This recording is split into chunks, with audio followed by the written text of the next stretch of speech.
financial records and things would be destroyed. That's what they told me. Are the What- minutes in these Yes. documents that we had up here at our last meeting, the documents for the previous town? No, the documents we had from the previous town were much more extensive than that.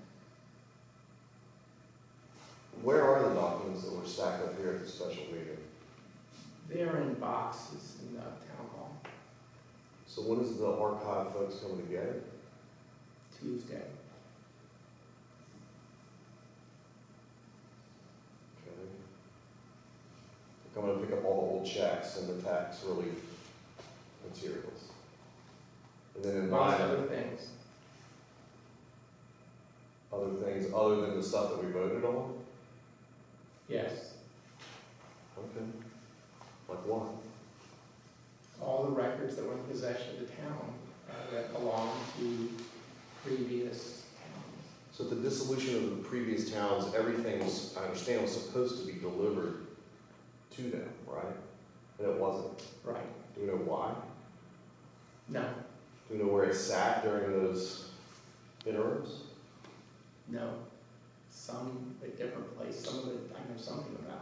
Some was in the attic of the old town hall. So something that used to be sitting in the attic of the old town hall is now asked to be, we're spending taxpayer dollars to have someone come look at and decide if it's historic. The Department of History and Records, an employee of theirs is gonna come collect it, yes. We're not paying them anything to do it. Right, the public is paying Yeah, attention to it's it, right? state. And these are materials that were just basically in limbo for an unknown amount of time and place. And now they're being requested to, we're asking the archives folks to go through and determine whether these materials, which were basically lost to everyone, are now special and historic.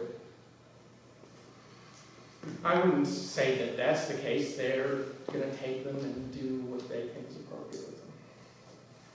What are some of the choices that they would do with them?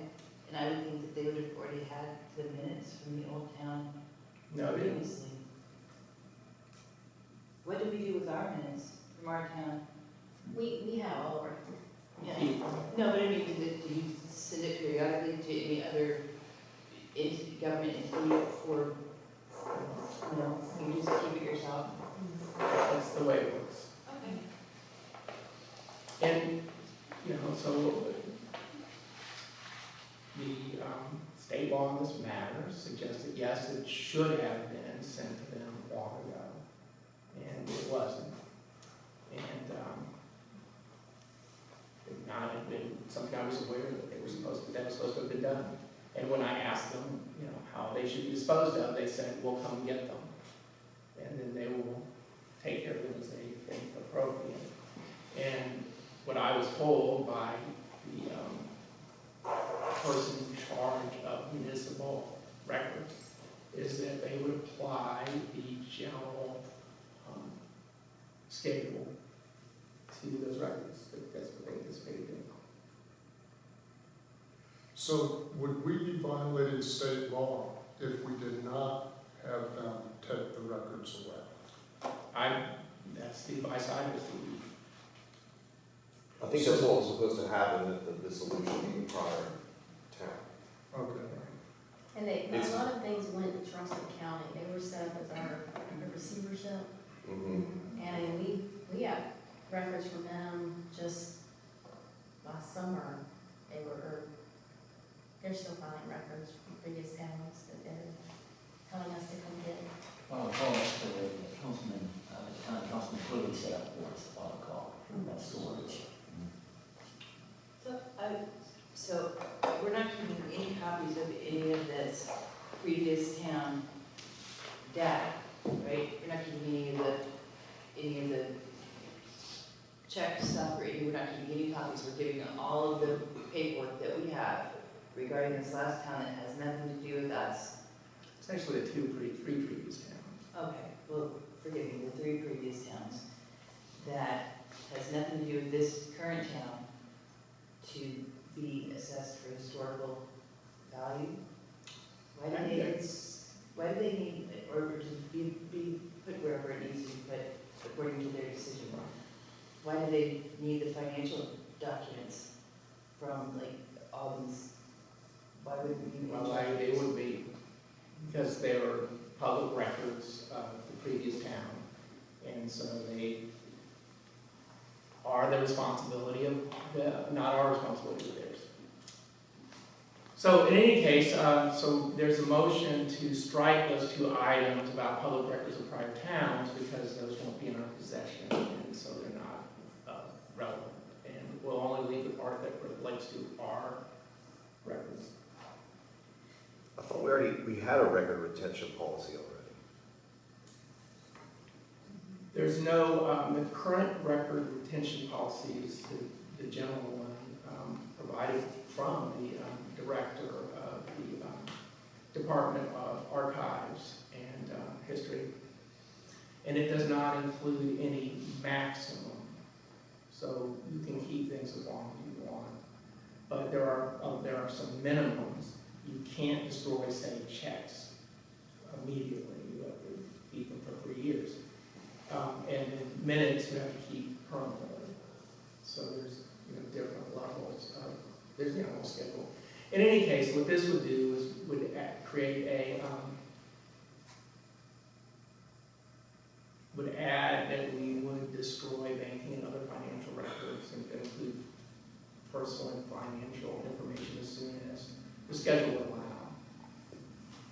Well, how does this affect the 2 votes that we've had to destroy the materials from the tax relief? I don't think it does affect it. Because those are going in boxes to Columbia, right? Yes. But there's no rule that prohibits us from, I mean, if we've kept them for a decade, I'm assuming there's no rule that prevents us from destroying them. Yes, there is a rule that makes it illegal to destroy public records. Right, but these are records from a town that was ruled void, meaning that If they're the not records are, ours, then It's they're all public void. records. Well, right? I mean, the whole thing is void, that not voidable, where you'd say at the end of it, now it's done. What they ruled, if I remember correctly, was that the town from its inception was void. So the records are void. It seems like we're adding a bunch of steps to prevent this council's vote from being carried out to me.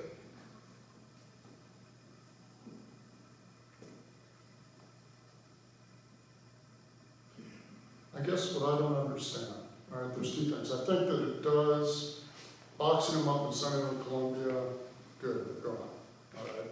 So that does address what we did, in a way. What I don't understand is, this seems to be what we're supposed to do anyway, according to statute, isn't it? it adds an additional requirement about after, so currently there is no requirement to destroy any banking, there's no requirement to destroy anything. We can destroy some things after a certain period of time. But we are not required to, and so this would require us, and it would apply, the A applies to the documents we have today from the current town that we're responsible for. That, and then B and C all refer to prior towns, and they're irrelevant because the real prior towns are taken by the director of Archives and History. I'm sorry. So if we already have the rules for minimum required retention period, and why is an additional ordinance necessary at this particular point in time? I would say that if this fails, it will not have any too significant effect. It's just there will be no requirement to destroy personal and banking and other financial records that include personal financial information of the public after the minimum times they must be kept. So my secondary question, I'm sorry to beat this to death. So after the minimum required period for keeping financial documents, what is this current town right now doing? Are we destroying them as soon as the amendment was over? What is our protocol that we're doing now, or are we just hanging on to them? I would say we're just hanging on. Yeah, currently, everything is, you know, that's, we have a lot of totes in the attic that we box out and put up there. That, you know, this town's pretty new, you know, 2012, so we don't have a whole lot. I guess most of the stuff was left over from previous towns. So yeah, so we're not, you know, after 3 years, we're not automatically just shredding everything that we can, I guess is the answer to the question. We can come back to that part later. To me, this whole thing reads like a sidestep of our 2 prior votes directing the mayor to destroy those documents that were back here that were poured out on the floor at our cost sharing agreement.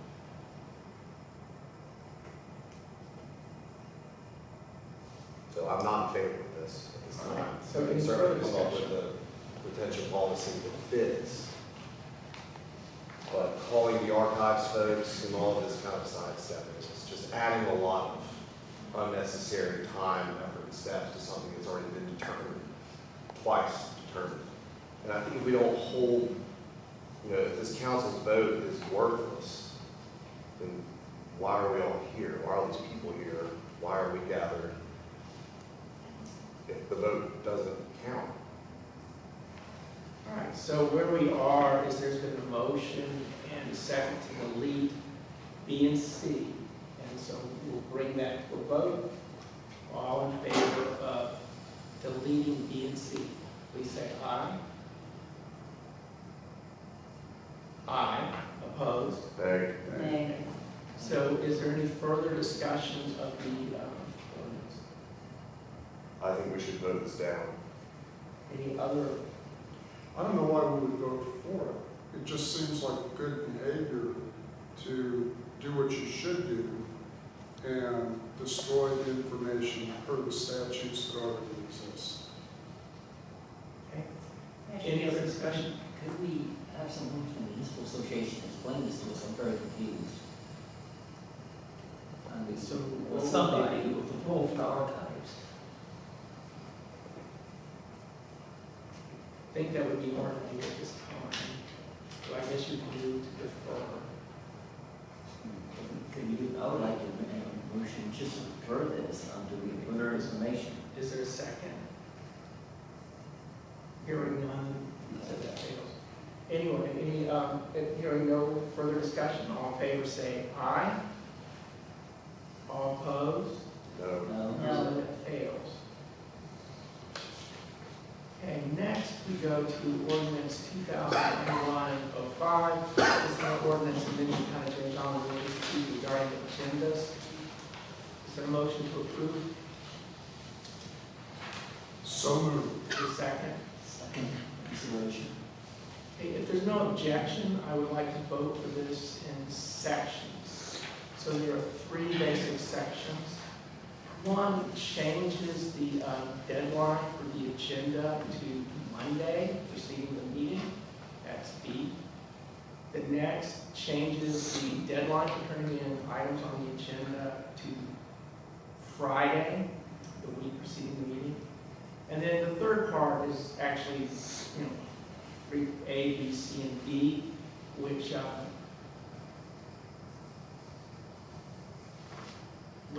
clarifies our rules for adding things to the agenda at the meeting. So, Second.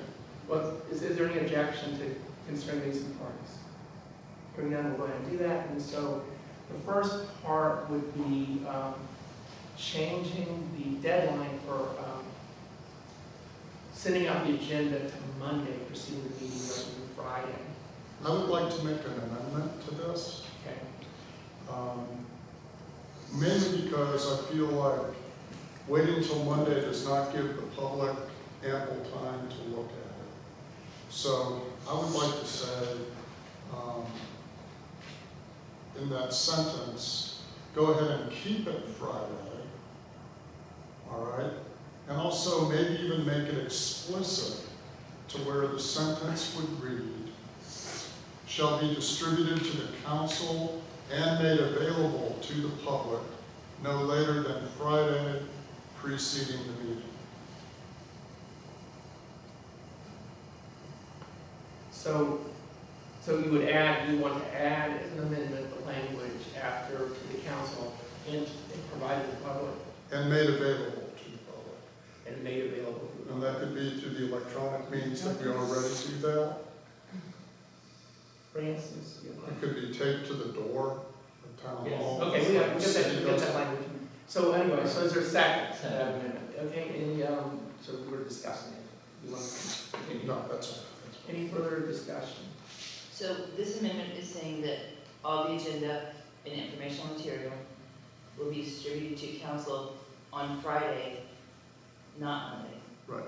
Right, to continue to be Friday, and then it adds to the public that will be distributed. Thank you. Any discussion, on the amendment? Hearing none, all in favor say aye. Aye. Aye. Opposed, so that passes. So now we go to the second part, which is changing the deadline for council to place items on the agenda from Wednesday to Friday. Well, I think that we need an amendment there because it would be hard for staff to put everything together if it's due Friday. So I think we need to change that to Thursday. I'll jump in with something too. I talked with, actually about this, that there's generally two categories that we submit things under. One is like, hey, I want to vote on this topic. And another one is, hey, here's a thing I drafted, I need some help with it. Can we put it on the agenda? So if you do the second one, you gotta give them a lot of time, because they have to go back and forth and draft it. The first one where you say, this is just a real quick item, you know, that requires no materials or anything other than what I'm sending you. Perhaps that could come through like later, because all they arguably have to do is just cut and paste or just type it in there. If you need their help. Well, we you need a get it second earlier. for, so we have amendments for Thursday. Is there a second for the Thursday date? Second. Okay, so go ahead and, I'm sorry, Councilman Bull. So you were saying there's two different types of material that Ashley told you. There are some things that would require more time, and other things that would take less time.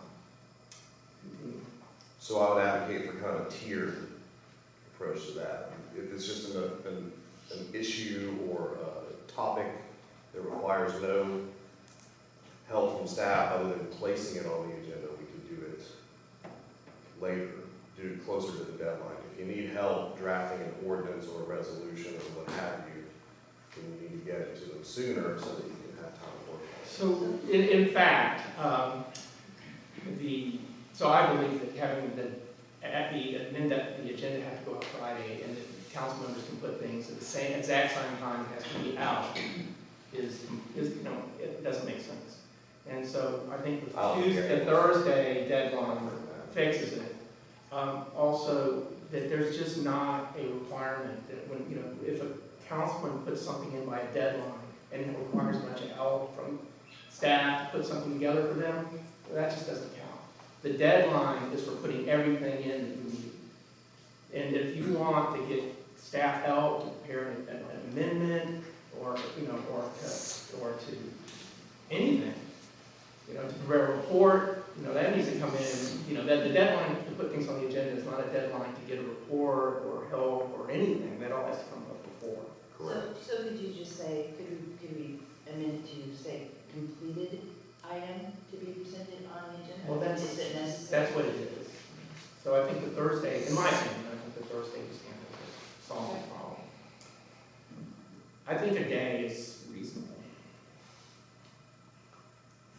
Is there any further discussion? Hearing none, all in favor say aye. For clarity, for clarity, we're voting on just that amended subset. Yeah, it's just number 2.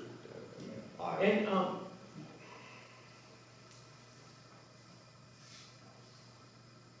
all right, so we actually are voting on this in parts. And so, I made a mistake in order. So let's go ahead and we'll go back in a minute. But let's go ahead and now we're gonna vote on this part as amended, that it's instead of Friday, it says Thursday. So it's section C. It's like it's just, we're running on the amendment, but this will be the final. Yeah, section C3. C3. Yes. Yeah, yeah. So all in favor, is there any more discussion? All in favor, say aye. Opposed? Okay, so that passed unanimously. Let's go back to the section where that we amended, and that was section B, about the deadline, right? Where we kept Friday and we added to the public. And made available to the public. Okay, so we voted on the amendment, so we amended that, and now let's just have final vote on that section, on section B. So if there's any further discussion, all in favor say aye. Aye. Opposed? So that passes. Okay, then the last involved items that we bring to the agenda at the meeting.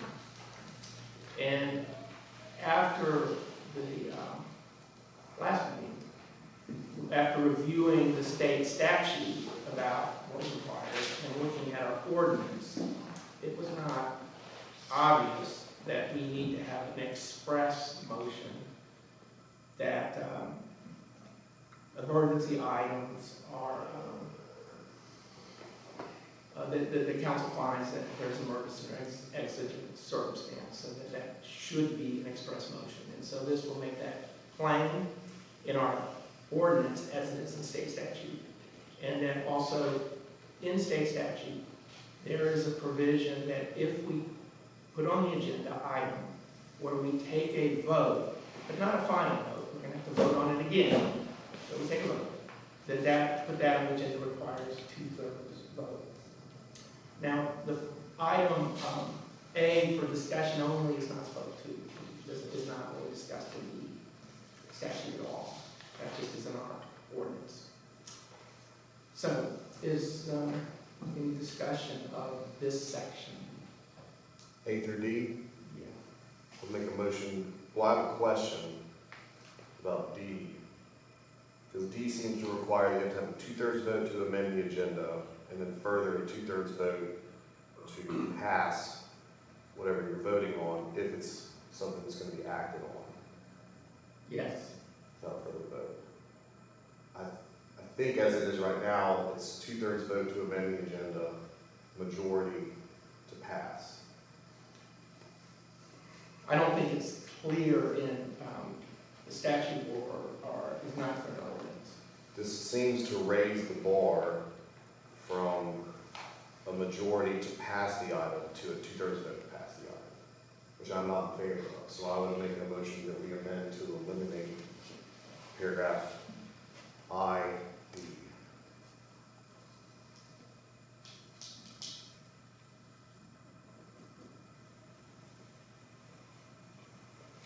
So is there a second to strike D?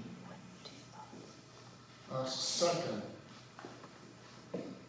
So again, what I'm focused on here is that it requires 2/3, which is 4 of us, to amend, which is how it's always been. I've been here this short time. But then, by way of example, the last vote, which was not followed, but we voted 4-1 to amend the agenda, and then after that, you only have to have 3 votes to actually pass the item. So you- Right, majority vote, which is what I think it should remain at now. This subparagraph D raises it to require you to have a 2/3 to pass the item. Well, I think that any action that is passed without public notice or public comment should only pass if it has clear support. And so even if the majority puts it on the agenda, and then after it's put on the agenda, what is actually done does not have that strong consensus, I don't think it should be done. And I don't believe that either the state law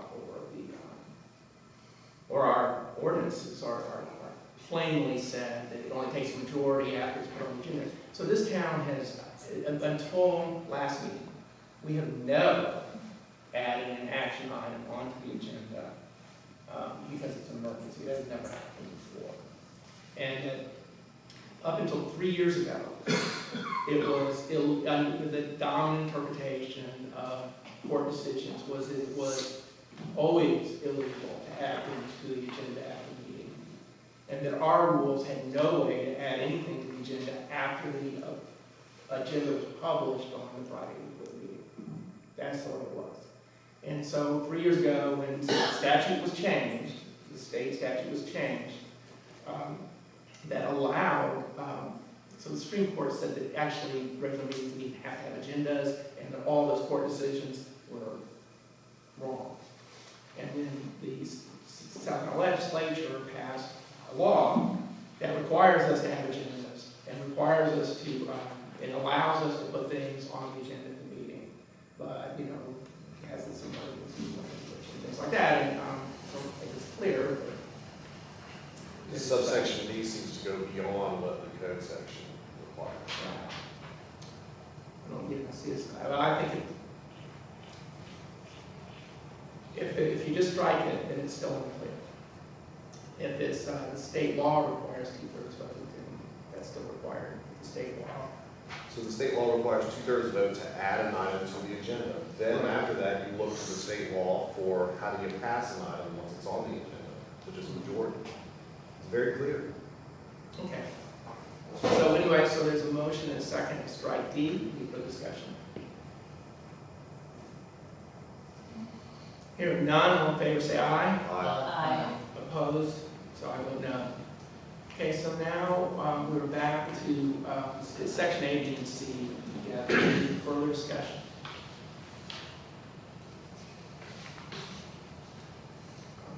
Hearing none, all in favor say aye. Opposed? No.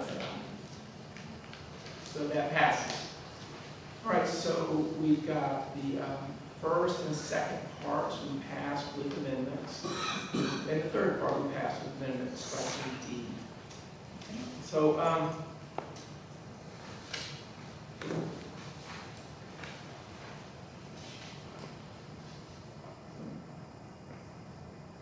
the next item on the agenda is new business, and it's 2000.